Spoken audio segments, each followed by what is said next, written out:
Sergeant, you can escort the nominee. Mr. Speaker, on that issue of declaration of wealth, you know, since our media colleagues are here before the other nominee comes in,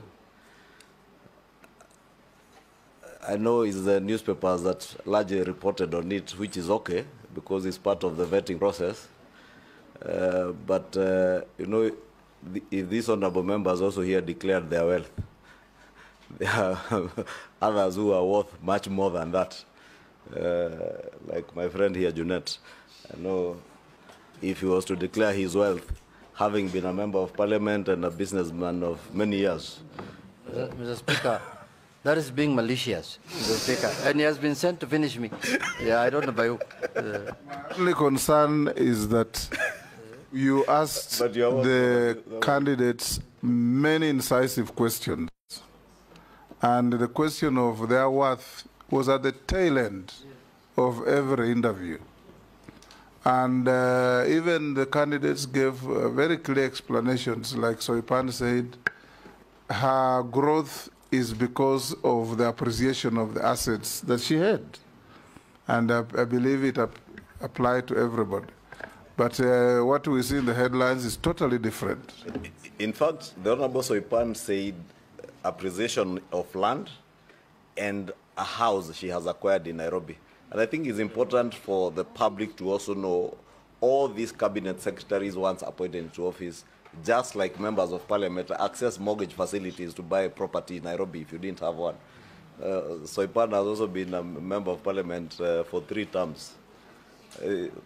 So it's fair because maybe next time it will be, these members here will be here being vetted to appreciate that Honorable Mary Amase has been a member of parliament for 3 terms. Whatever she is worth, and she also has other consultancy she does and other businesses. What about me 6 terms? We will only question what you will own if you are to declare here. Mr. Speaker, on the same breath, even Honorable Soipan went ahead and declared even the loans.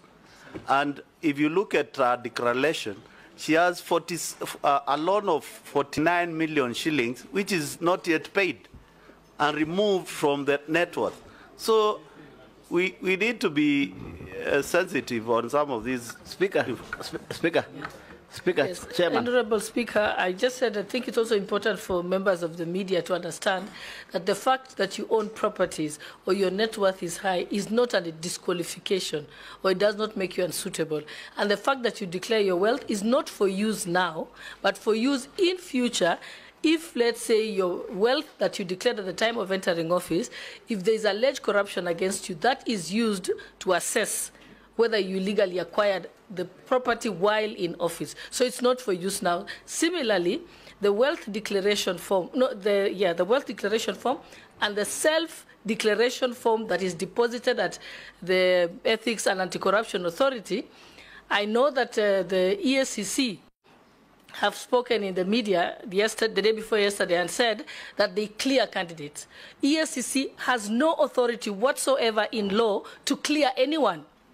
They can only investigate you for corruption. So the self-declaration form is for custody by EACC for future investigation should they be necessary. Similarly, the wealth declaration form that public servants leave with their employees is for use only at the time that you're being investigated and they have received a court order asking for the wealth declaration form. So it's important that the media get the facts right. Thank you. Mr. Speaker, Mr. Speaker, let me explain this. Mr. Speaker, there is no harm in somebody being rich. And there is no harm, it is not a crime in somebody being poor. But what I think people expect is just a proper explanation on how, when you declare this is my wealth, what is the source, what is it? The question that has come up is, let's say you have worked for 30 years and you made a wealth of 400 million. And you have worked for 2 years and you have made a wealth of 150 million. So that's the comparison that they are looking at. If you explain how you made that 150, there is no harm, Mr. Speaker. Richness is not a crime, as you say. I agree with you. And poor is dangerous.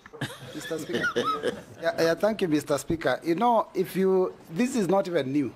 When we did the vetting last time, all headlines talked about the billions and the hundreds of millions that the nominees were worth. So I think it's something that maybe the media feels can sell. And because of freedom of media, we can allow them to report it the way they see it. Curtailing their freedom at all.